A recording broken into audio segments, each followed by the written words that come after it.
Mahirap isipin kung paano ipinagdiriwang ng mga nasalanta ng bagyong Pablo ang kanilang Pasko. Pero sa gitna ng panlulumo, nakitaan ng pag-asa ang isang ginang sa evacuation center na ligtas na naipanganak ang kanyang sanggol sa kasagsagan ng bagyo. May news to go si Salima Refran.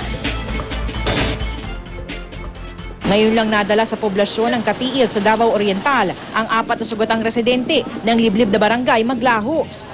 Iniligtas daw sila ng mga kapitbahay pero hindi agad nabigyang lunas dahil nasalanta rin ang buong barangay.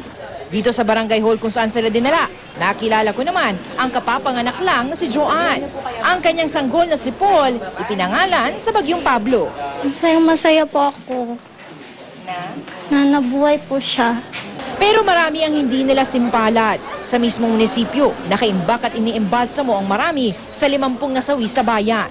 53 pa naman ang nawawala. Masakit na masakit.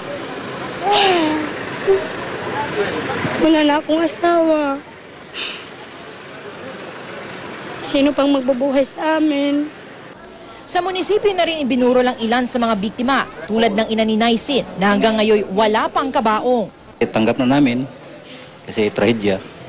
Wala kayong magagawa.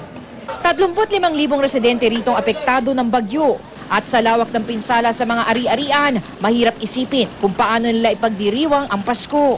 Maging ang mga bakal ng tinatayong palengke, mistulang nilamukos na papel sa lakas ng hangin.